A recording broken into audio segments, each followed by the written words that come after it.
ہم قربانی کر رہے ہیں، اللہ اور اس کے رسول کے ایک حکم کو ماننا ہے نا، باقی ہم جھوٹ بول رہے ہیں، گھمنڈ کر رہے ہیں، کسی کو ستا رہے ہیں، کسی کو پریشان کر رہے ہیں اور اللہ اور اس کے رسول کے حکم توڑ رہے ہیں نا، یا پھر نماز پڑھ رہے ہیں، کچھ نماز پڑھ لی کچھ چھوڑ دی ہے نا، یا پھر کیا نام ہے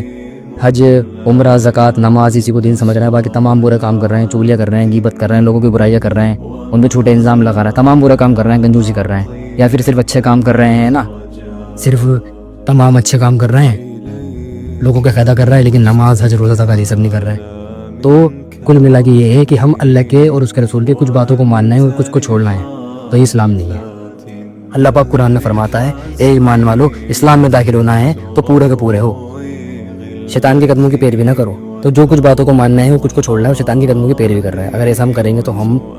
ناکام ہو جائیں گے. اور اللہ پاک ایک آیت میں بھی فرماتا ہے کہ دین کے اگر تم کچھ حصے کو مانو گے اور کچھ حصے کو چھوڑ دو گے ہم تمہیں دنیا میں بھی ذلیل کریں گے، جیسے آج مسلمان ہو رہا ہے، اور قیامت والے دن میں سخت عذاب دیں گے. جو کچھ حصے کو مانتے کچھ حصے کو چھوڑتے جو میں نے بتایا، تو ہمیں ایسا نہیں کرنا ہے. جیسے آج ہم دنیا میں مسلمانی سے بحث ذلیل ہے، کچھ باتوں کو ماننا ہے کچھ کو چھوڑنا ہے، اور قیامت میں سخت سے سخت عذاب ملے گا، ایسا ہم کریں گے. تو ہمیں پورے کے پورے دین کو ماننا ہے، دنیا کے ہر فیصلے کو اللہ اس کے رسول کے حساب سے کرنا، دنیا کو اللہ اس کے رسول کے حساب سے کرنا ہے. ہمارے کاروبار کا فیصلہ ہو، ہمارے نکاح کا فیصلہ ہو، ہمارے کوئی بھی چیز ہو، کچھ بھی چیز ہو، دنیا کا جو بھی فیصلہ ہوگا اللہ اس کے رسول کے حساب سے ہوگا. یہ ہے دین، یہ ہے پورا کا پورا اسلام. کاروبار کا کسی بھی چیز کا فیصلہ ہو، کسی کا بھی، وہ اللہ اس کے رسول کے حساب سے ہوگا. یہ پورا کا پورا اسلام، یہ ہے تو ہم اسلام میں ہے پورے.